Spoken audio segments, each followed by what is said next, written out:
Very few players get the chance to play in the Premier League, and very few of those individuals get to apply their trade in the same league for 17 years.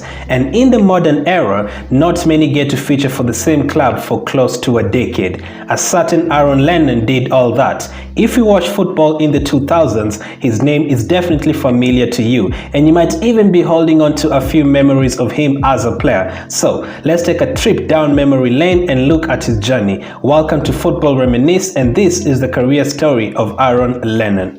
Lennon was born in 1987 with an Irish and Jamaican background. He was first spotted by scouts at the age of 8, and at the age of 14, he joined the Leeds United Academy. By this time, his talent was clear for everyone to see, not only football scouts, but massive brands too. The same year in which he joined the academy, he signed a deal with Adidas, setting the record for the youngest ever player to have his boots sponsored.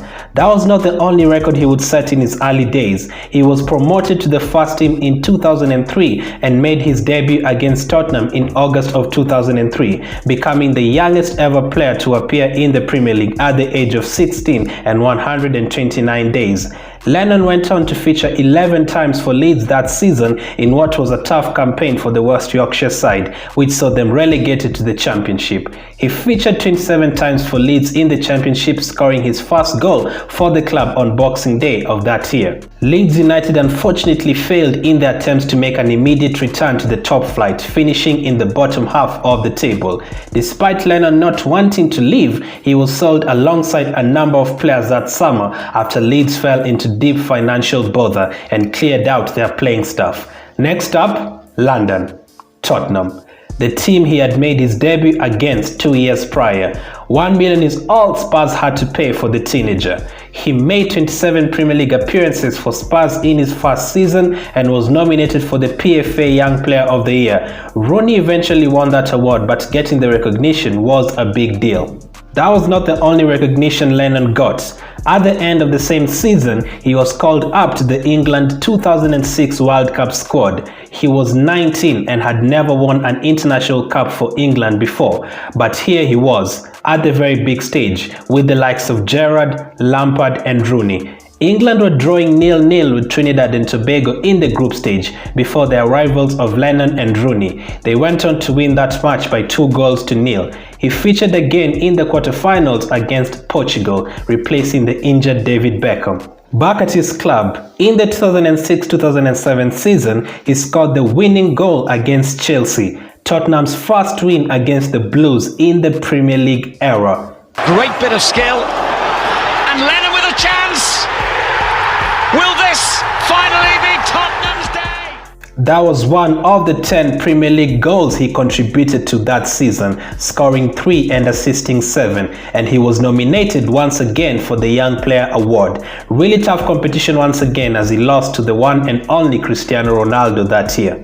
He was also rewarded with a new 5.5-year deal at Tottenham, and 1 year later he won his first club honour, the 2008 League Cup against Chelsea. Spoiler alert, that was his first and last trophy, as at the time of recording, that was Tottenham's last ever trophy. He enjoyed one of his best seasons in the 2008-2009 season, making 35 Premier League appearances, the most he ever made in his Premier League career in a single season. He also managed to score one of his iconic goals in a 4-4 draw against Arsenal, scoring in the very last minute in a superb comeback for Tottenham. He won numerous accolades that campaign: the Fans Player of the Season, the Club's Player of the Season, and the Young Player of the Season for Tottenham. He was once again nominated for the PFA Young Player of the Year, but it evaded him once again for the third time. Tottenham were close to retaining the League Cup, but lost to Man United on penalties at Wembley in 2009.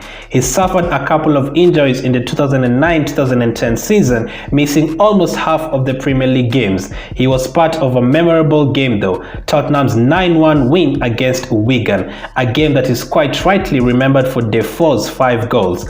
Lennon wasn't too shabby himself in that game. He scored once and assisted 3 times. In spite of his injury issues, he was selected for the 2010 FIFA World Cup.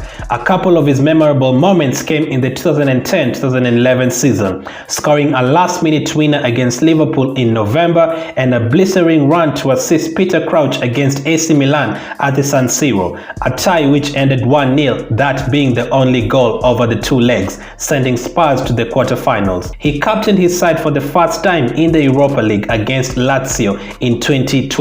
Between 2012 and 2014, he missed 30 league games with knee and foot injuries. He was loaned out to Everton in the middle of the 2014-2015 season and returned to Spurs at the end of that campaign. Unfortunately for him, he was sent to train with the under-21s, and to make it even worse, he wasn't given a shirt number. By this time, Tottenham had the likes of Son, Lamela, Eriksen, Chadli and Dele Alli, all who could feature in the forward positions, and Tottenham were looking towards the future.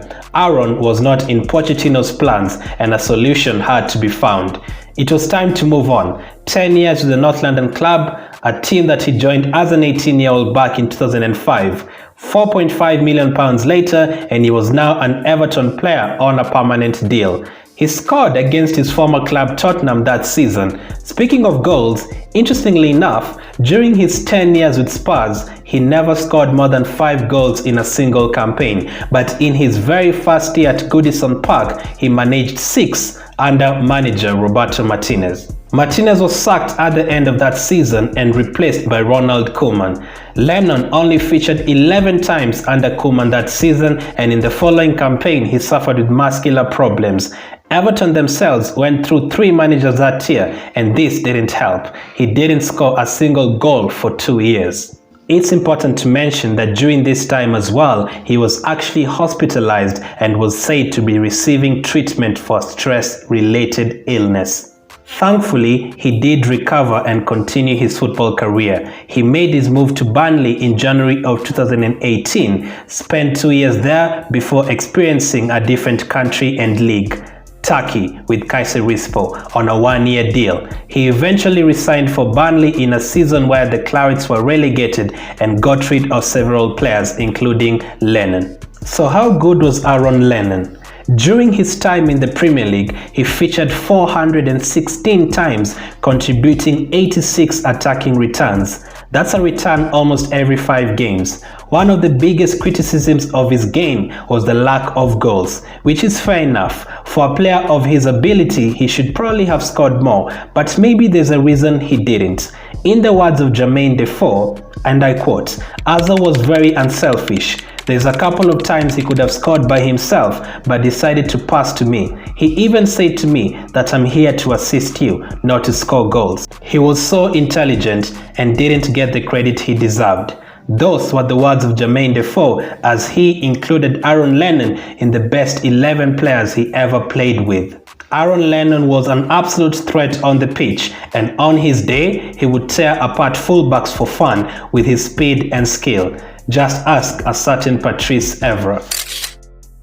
Jermaine Defoe was not the only player to enjoy assists from Aaron Lennon. A certain Peter Crouch did as well. If you want to take a look at Peter Crouch's career story, click on the video on screen right now. Thank you for watching, and I'll catch up with you on the next one.